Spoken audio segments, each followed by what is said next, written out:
चला रे चला, हाँ चला रे चला, स्वच्छ भारत अभियान चला। चला रे चला, हो चला रे चला, स्वच्छ भारत अभियान चला। सबके स्वास्थ्य का कर ध्यान चला। चला रे चला, हाँ चला रे चला, स्वच्छ भारत अभियान चला।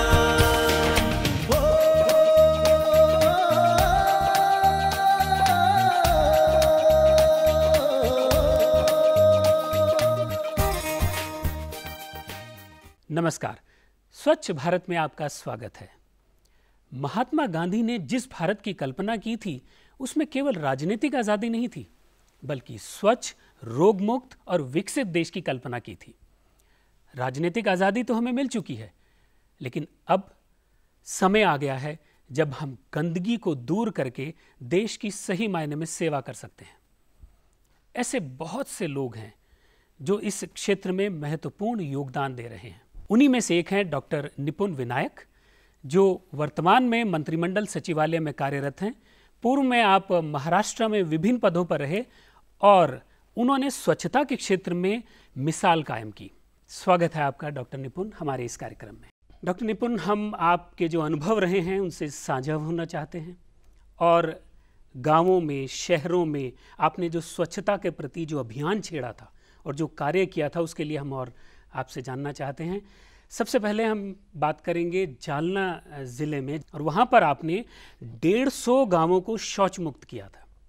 ये कैसे संभव हुआ? जालना में जिस समय ये काम की शुरुआत हुई उस समय वाकई हमें भी हमारे सामने कुछ ऐसा टारगेट नहीं था कि कितने गांव तक हम पहुंच पाएंगे।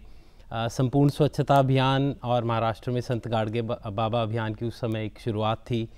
किस तरह से लोगों को प्रभावित करना है, किस तरह से उनकी मानसिकता में एक बदल ला सकते हैं, ये सब एक सीखने का और करने का एक वो समय था।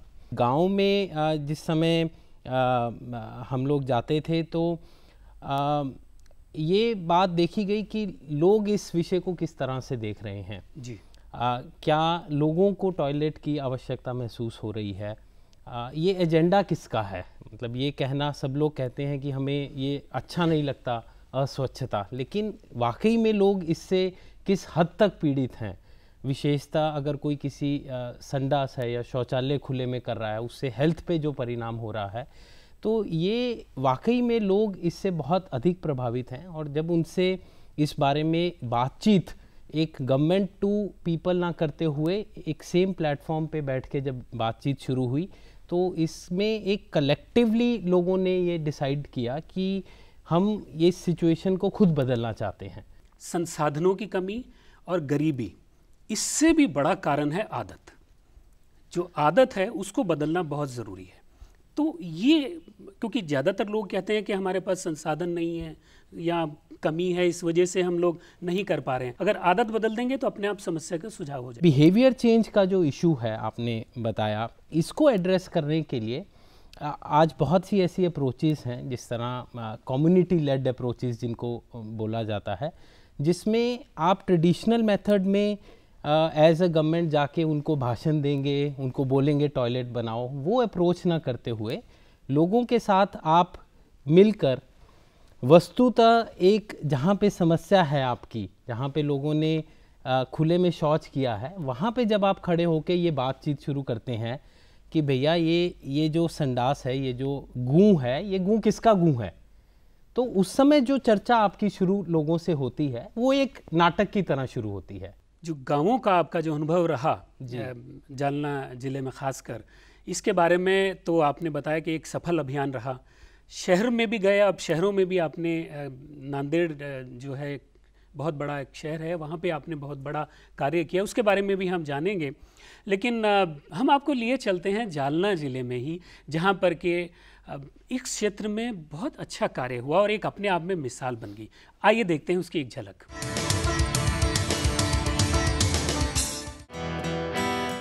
प्रगति के पथ पर आगे बढ़ते भारत के लिए गांवों की तरक्की हमेशा से ही गंभीर विषय है। गांवों की अपनी कहानी है, कहीं खुशहाल जीवन है तो कहीं मूलभूत आवश्यकताओं के लिए भी जोरदार संघर्ष। महाराष्ट्र के मराठवाड़ा क्षेत्र के जालना जिले के तहत आने वाले गांवों की स्थिति भी कमोबेश ऐसी ही है। कुछ समय पहले तक इन गांवों में रह रहे लोग सरकारी योजनाओं के बारे में न के बराबर जानते थे। गंदगी और शौचालय की कमी बड़ी समस्या थी। स्वच्छता अभियान का लाभ कुछ चुनिंदा लोगों तक ही पहुंच पा रहा था। इस अभियान के लाभ को जन जन तक पहुंचाने के लिए ग्राम पंचायत और शिक्षित ग्रामीणों ने कई तरह के कार्यक्रमों का सहारा लिया। इनका जोर महिलाओं और बच्चों को खासकर साफ सफाई के प्रति सचेत करने को था। गांवों में नुक्कड़ नाटकों का सहारा लेने के साथ साथ गंदगी के दुष्प्रभावों के बारे में चौक चौराहे पर ग्रामीणों को इकट्ठा कर जानकारी दी गई।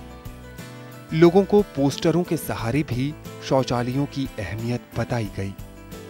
गांव वालों को जागरूक और प्रेरित करने के लिए वैसे गांवों के दौरों पर ले जाया गया जो स्वच्छता के मामले में सफल उदाहरण बन गए हैं।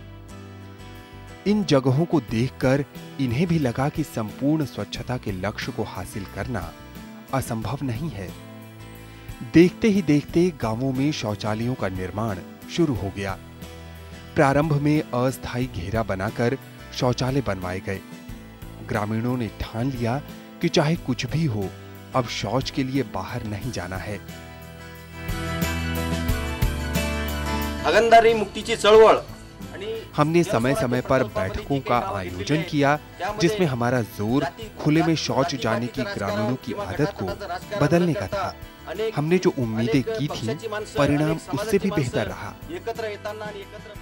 इन गांवों की दशा बदलने में ग्राम सभा की भूमिका बेहद अहम रही। यहाँ ग्रामीण अपनी अपनी समस्याओं से ग्राम सभा को अवगत कराते और फिर उसका हल निकाला जाता। हर किसी की सिर्फ एक ही कोशिश थी कि गांव की दशा बदल दी जाए। कभी कभी व्यक्तिगत कोशिश भी दूसरों के लिए मिसाल बन जाती है। थैंगवड़ गांव के बीमा ने शौचालय बनवाने के लिए अपनी पत्नी का मंगलसूत्र तक बेच दिया। हमने मंगलसूत्र बेचकर शौचालय का निर्माण करवाया। इस अभियान का सबसे सकारात्मक पक्ष ये रहा कि सब में सफाई के प्रति सजगता आ गई। सभी अपने अपने स्तर से कोशिश भी कर रहे हैं। समय समय पर बैठक कर गांव को सुंदर बनाने के लिए लगातार प्रयास किए जा रहे हैं। एक दिवस मैंने आम्ही शेतामध्ये गेलो। एक दिन मैं अपने बच्चे के साथ खेत गई थी। इसे शौच जाने का मन हुआ, लेकिन ये खुले में शौच जाने के खिलाफ था। 30 मिनट के लगभग इसने शौच रोके रखा, लेकिन खुले में शौच नहीं गया। हमारे गांव में सभी ने इसी तरह की जागरूकता आ रही है। गांवों में शौचालय बन जाने से सबसे ज्यादा परिवर्तन महिलाओं के जीवन में देखने को मिल रहा है। अब उनके जीवन में खुशियां लौट आई हैं। जालना क्षेत्र के लोगों ने एक संकल्प लिया है। उनका संकल्प है अपने इलाके को स्वच्छ बनाने का। उन्हें उम्मीद है कि पूरा देश संपूर्ण स्वच्छता के लक्ष्य को जल्द ही हासिल कर लेगा।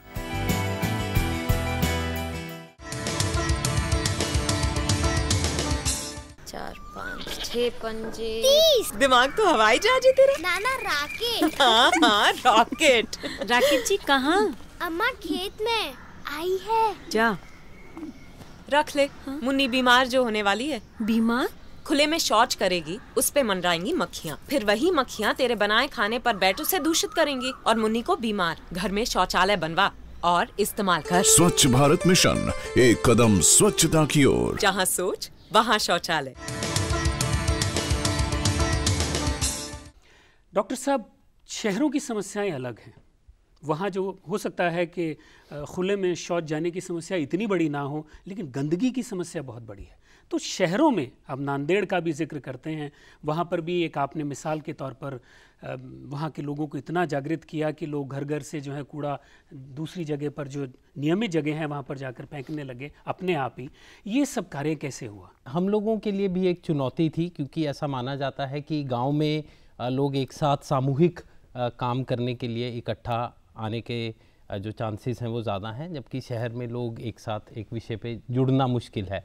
लेकिन बेसिक ह्यूमन बिहेवियर और बेसिक ह्यूमन मेंटालिटी और बेसिक पेट्रियोटिज़म, बेसिक अपने शहर, गांव, ज़िले के लिए काम करने का जो जज्बा है, वो तो गांव और शहर के आदमी में अलग नहीं है।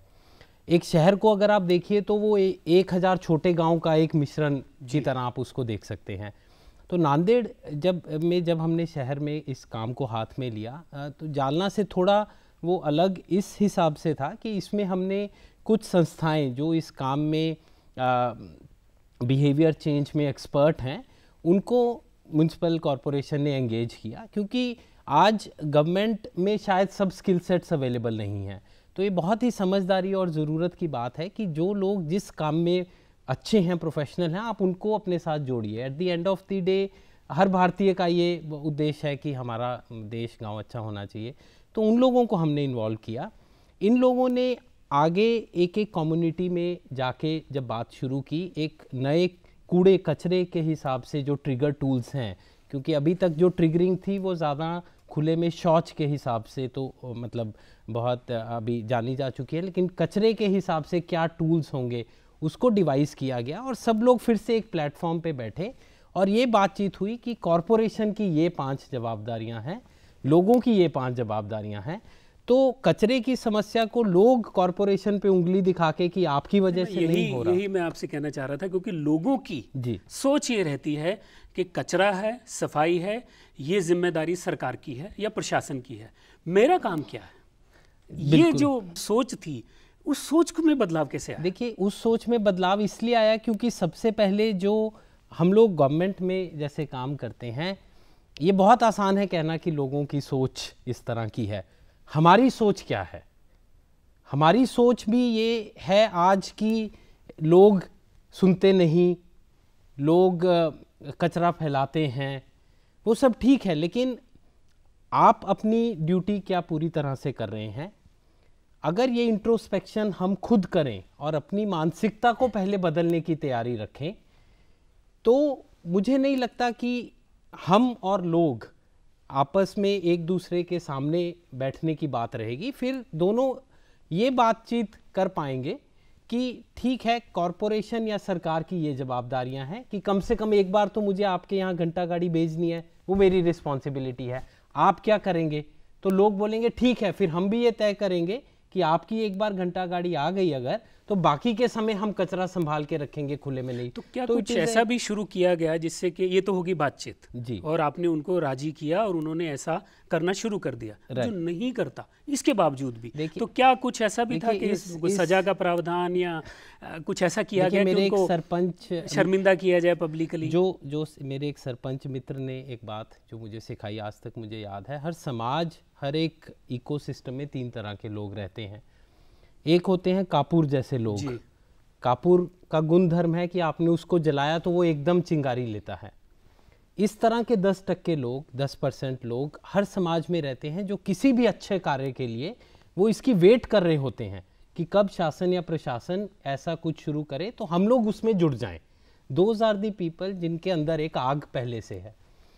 80% लोग शायद ऐसे हैं जो फेंस सिटर्स रहते हैं, वो देखते हैं कि हवा किस ओर की है। अगर स्वच्छता की आज बात हो रही है तो वो भी चाह रहे हैं कि इसमें जुड़ जाएं, अगर नहीं बात हो रही तो वो क्रिटिक्स की, लेकिन वो जो 10% जो है वो चुनौती है। और जो लास्ट के 10% हैं वो, उनको हम एक शेन बुद्धि बोलते हैं, जो किसी पॉजिटिव काम को अप्रिशिएट नहीं करेंगे। अब एक प्रशासनिक रीत्या आपको अगर काम करना है तो आप कापूर से शुरू कीजिए। वो 10% लोग कम्युनिटी के अंदर के हैं, वो लोग एक चिंगारी लगाएंगे। उसके बाद आपका काम है कि वो जो 80% लोग हैं उनको धीरे धीरे फूंकिए। उनको थोड़ा टाइम ज़्यादा लगेगा फूंकने में, लेकिन they will also get charged up.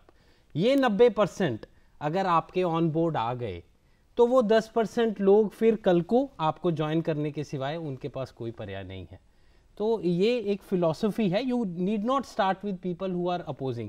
ये भी देखा गया है कि कई बार एक आदमी जो सबसे ज़्यादा आपको अपोज करता है, कल को he can be your best natural leader, क्योंकि उसमें उसको हर विषय की समझदारी है। वो एक सिर्फ वाद के लिए वाद कर रहा है आपसे, लेकिन कल को उसमें पोटेंशियल है लोगों का, जिसको हम बोलते हैं चेंज, ओपिनियन चेंजर्स।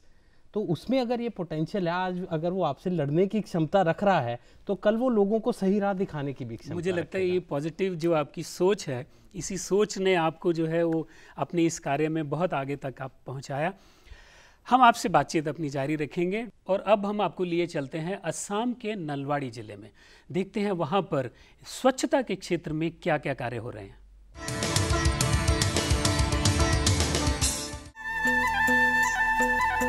प्राकृतिक सौंदर्य की अप्रतिम झलक देखने को मिलती है पूर्वोत्तर भारत के असम राज्य में। असम में साफ सफाई के प्रति लोगों की जागरूकता का पता लगाने स्वच्छ भारत की टीम पहुंची राज्य के नलबाड़ी जिले में। यहां रहने वाले ज्यादातर लोग साक्षर नहीं हैं। शिक्षा के नजरिए से बेहद पिछड़े इस इलाके में कृषि कार्य जीवन यापन का मुख्य साधन है। कुछ समय पहले तक यहाँ पीने के पानी की समस्या बहुत गंभीर थी। जिस तालाब के पानी का इस्तेमाल यहाँ के लोग पीने के लिए करते थे, उसी तालाब में मवेशी स्नान भी किया करते थे। दूषित पानी पीने से यहाँ जल जनित बीमारियों की संख्या दिन प्रतिदिन बढ़ने लगी थी। स्वच्छता अभियान के तहत किए गए प्रयासों से अब यहाँ हर घर में पीने के लिए साफ पानी उपलब्ध है। शौचालय की समस्या भी एक गंभीर चुनौती थी। खुले में शौच जाने की आदत के कारण गांव का माहौल प्रदूषित हो गया था। ग्राम पंचायत के प्रयासों से अब बहुत सारे घरों में शौचालय बन गए हैं। शौचालयों की उपलब्धता ने माहौल सुंदर और मनोरम बना दिया है।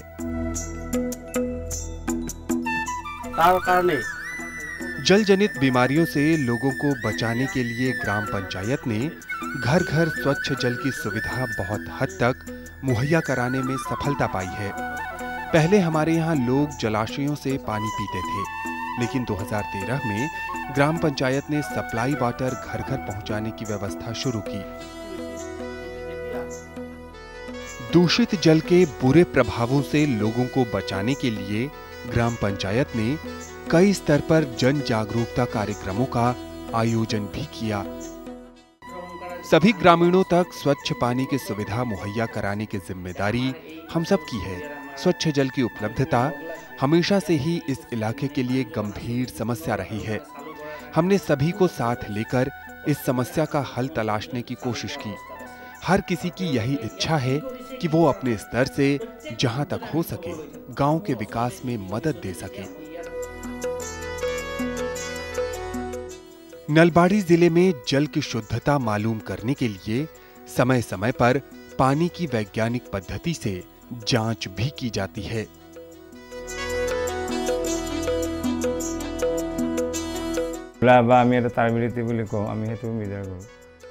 पानी को देखते ही हम समझ जाते हैं कि ये दूषित है या नहीं। इसके बाद हम जल का परीक्षण करते हैं। पानी का गहरा रंग देखकर ही हमें पता लग जाता है कि इसमें ढेर सारे रसायन घुले हैं।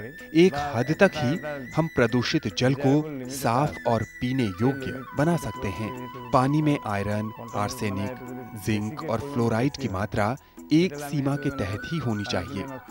आवश्यक मात्रा से अधिक होने पर पानी पीने लायक नहीं रहता है। कभी कभी आयरन की अधिकता होने से पानी से बदबू भी आने लगती है। यहाँ विद्यालयों में पढ़ाई करने वाले छात्रों में भी स्वच्छता के प्रति जागरूकता देखने को मिली। हाथों की साफ सफाई के प्रति ये विशेष रूप से सजग नजर आए। कुछ समय पहले तक खुले में शौच जाने की बात सामान्य थी। ढेर सारे लोगों को इसके दुष्प्रभावों के बारे में पता ही नहीं था। अभी भी गरीबी रेखा से नीचे रहने वाले परिवारों में लोग शौचालय की कमी के कारण बाहर जाने को विवश हैं। देश की प्रगति के लिए गांवों की तरक्की बेहद आवश्यक है। ग्रामीण अपने क्षेत्र के विकास के लिए पंचायत पर पूरा विश्वास रखते हैं। ग्राम पंचायत इस भरोसे पर खरे भी उतर रहे हैं।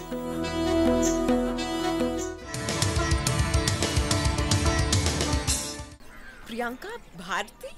हाँ। ए शारदा, विमल, हरिया, सब इधर आओ।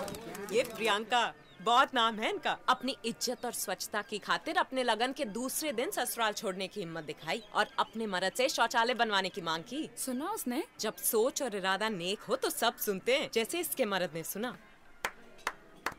स्वच्छ भारत मिशन, एक कदम स्वच्छता की ओर। आप भी अपने घर में शौचालय बनवाएं और इस्तेमाल करें। जहाँ सोच वहाँ शौचालय। डॉक्टर निपुण विनायक से हम अपनी बातचीत जारी रखते हैं, जो कि स्वच्छता के क्षेत्र में महत्वपूर्ण कार्य कर रहे हैं। डॉक्टर विनायक, आपने हमें शहरों गांवों के बारे में बताया और लोगों की भागीदारी के बारे में बताया। सबसे महत्वपूर्ण भागीदारी तो महिलाओं की चाहिए, क्योंकि महिलाएं सबसे ज़्यादा पीड़ित हैं और अब ये उनकी भागीदारी रहे और सबसे ज़्यादा लाभान्वित भी महिलाएं होंगी। उनको आप कैसे साथ लेकर आएँ और उनको कैसे साथ लेकर आ सकते हैं, और लोगों के लिए आप क्या कहना चाहेंगे? हम लोग जब महाराष्ट्र में काम करते थे तो एक मुद्दा या एक कारण लेकर जो हम चल रहे थे कि लोगों ने क्यों टॉयलेट्स बनाने चाहिए, वो ये कि इससे महिलाओं की इज्जत को बचाने के लिए आप टॉयलेट बनाइए।